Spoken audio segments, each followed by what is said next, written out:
Élèves de terminale S, bonjour. Dans cette deuxième leçon sur les transferts thermiques, nous portons notre attention sur les différents modes de transfert thermique.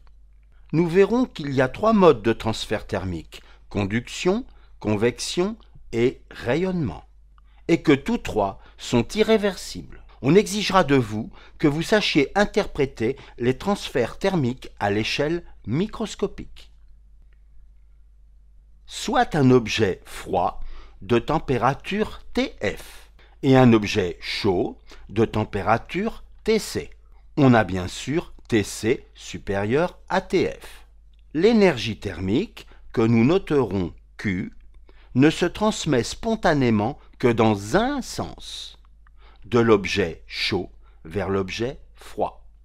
Le transfert thermique est un transfert d'énergie irréversible.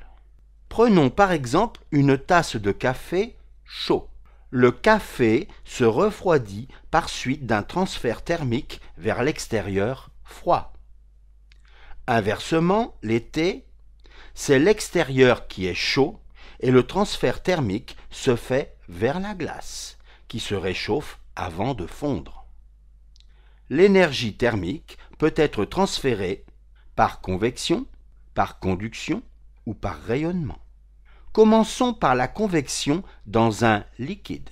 Lorsqu'on fait chauffer de l'eau par exemple, l'eau du fond de la casserole est la première à recevoir l'énergie thermique de la source chaude. Sa température augmente et les molécules d'eau plus agitées s'éloignent un peu plus les unes des autres en moyenne. Cela se traduit macroscopiquement par une masse volumique plus faible et cette eau chaude remonte alors à la surface, laissant derrière elle un vide comblé par l'eau froide, donc l'eau moins chaude, qui redescend.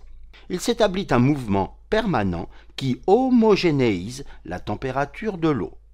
La convection correspond à un déplacement macroscopique de la matière. Ce mouvement peut être mis en évidence facilement en faisant cuire des spaghettis. Observez et essayez de reconnaître la tendance générale vers ce mouvement de spaghettis entraîné dans le mouvement de convection de l'eau. C'est la même chose pour la convection dans un gaz. Lorsque l'on réchauffe l'air d'une pièce par exemple, l'air proche du radiateur est le premier à recevoir l'énergie thermique de la source chaude. Sa température augmente et les molécules de l'air plus agitées s'éloignent un peu plus les unes des autres en moyenne. Il en résulte une masse volumique plus faible et cet air chaud remonte vers le plafond, laissant derrière lui un vide comblé par l'air froid, donc moins chaud, qui, redescendu, se retrouve près du sol. Il s'établit un mouvement permanent qui homogénéise la température de l'air.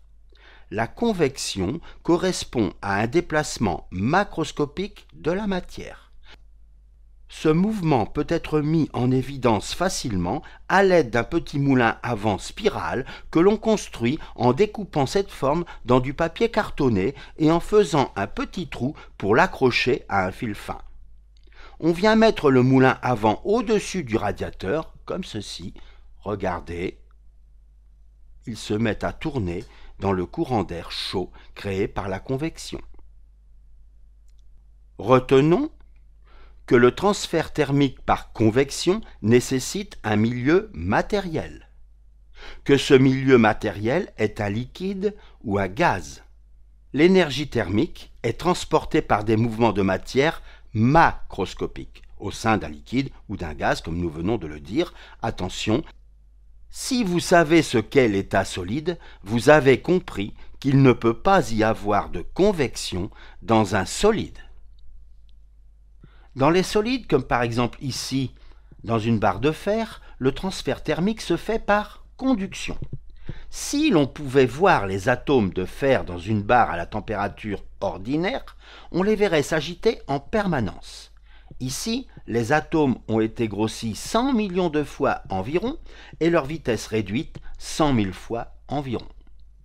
Maintenons l'extrémité droite à la température TF grâce à un dispositif à circulation d'eau et l'extrémité gauche à la température Tc grâce à la flamme d'un bec benzène. Observons le phénomène de conduction thermique.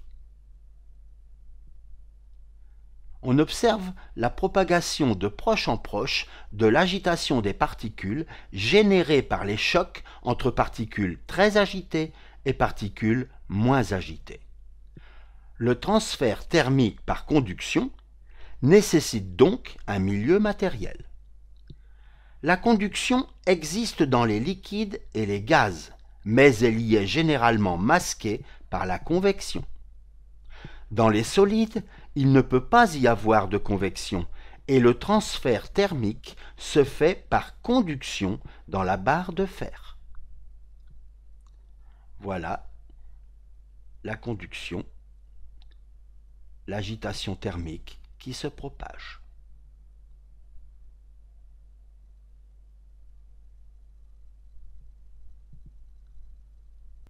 Au bout d'un certain temps, la température reste constante pour une abscisse X donnée. On dit que le régime stationnaire est atteint. Si on représente la température en fonction de l'abscisse X sur la barre, on obtient une droite, donc une fonction simple. Pour X égale L, on a T égale TF. Et pour X égale 0, on a T égale TC. Mais arrêtons là, car nous avons déjà dépassé le programme de terminal S. Terminons par une petite remarque. Les sources chaudes et froides représentées ont une valeur plus symbolique que réelle. Par exemple, pour chauffer le fer à blanc, un bec benzène ne suffit pas. Il faut utiliser un chalumeau oxyacétylénique par exemple. Mais tous les métaux ne conduisent pas l'énergie thermique de la même façon. Considérons par exemple le dispositif constitué de 4 lames de dimensions identiques à l'extrémité desquelles on a collé 4 bâtonnets en bois à l'aide de cire de bougie. Nous désirons comparer la conductivité thermique lambda du cuivre, d'un acier, je dis d'un car il existe plusieurs aciers, alliage fer plus carbone, d'un laiton, alliage variable de cuivre et de zinc, et d'un dural, alliage variable de cuivre et d'aluminium. Regardez.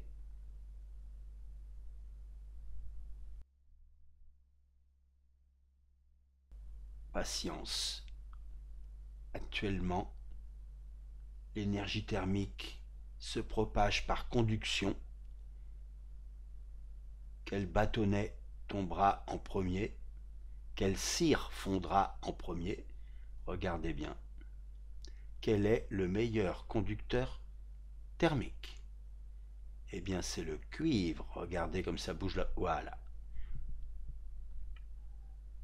La conductivité thermique du cuivre est donc supérieure à celle du laiton, elle-même supérieure à celle, alors, dural ou acier? Acier ou dural? Eh bien, c'est le dural, qui est donc supérieur à la conductivité thermique de l'acier. On attend un petit peu, peut-être que ça va finir par tomber là-bas, du côté de la... Voilà. Si vous pensez à une période de canicule qui sévit sur toute l'Europe, par exemple, vous en déduisez facilement que la Terre reçoit beaucoup d'énergie thermique de la part du Soleil. Mais, entre le Soleil et la Terre, le milieu traversé est le vide. Sans matière, il ne peut y avoir ni convection, ni conduction. Le Soleil, source d'énergie thermique, émet de l'énergie sous forme de rayonnement. Rappelez-vous la loi de Wien vue en première S. Le rayonnement est ensuite absorbé par la Terre et se transforme en énergie thermique. Par rayonnement, il faut entendre ondes électromagnétiques. Le transfert thermique par rayonnement ne nécessite donc pas de milieu matériel. L'énergie est transportée par des ondes électromagnétiques. Si on concentre le rayonnement à l'aide de miroirs, on peut obtenir une énergie thermique considérable. C'est le cas de la centrale d'Odeio dans les Pyrénées orientales, qui est utilisée essentiellement pour la recherche. La centrale solaire Noor 1 de Ouarzazate au Maroc convertit le rayonnement en énergie thermique puis en énergie électrique. C'est la plus grande centrale solaire du monde. Et il y a d'autres projets, Noor 2 et Noor 3. Vous pouvez aussi convertir le rayonnement solaire en énergie thermique à petite échelle avec ce four solaire très économique et écologique. Par une journée ensoleillée, il ne faut pas longtemps pour faire bouillir l'eau dans la casserole. En résumé, ici, s'agit-il de conduction, de convection ou de rayonnement? Eh bien, il s'agit principalement ici de rayonnement, parce que le courant de convection se fait plutôt comme ceci. Ici, il s'agit essentiellement de convection, mais il y a aussi le rayonnement. C'est pourquoi ici, c'est très chaud. Enfin, la main qui est ici reçoit évidemment le rayonnement, mais on s'intéresse à ce qu'il se passe dans le tison. C'est un solide, il ne peut y avoir que conduction. Voilà, la leçon est terminée. La prochaine fois, nous verrons les notions de résistance thermique, flux thermique, énergie interne. À bientôt!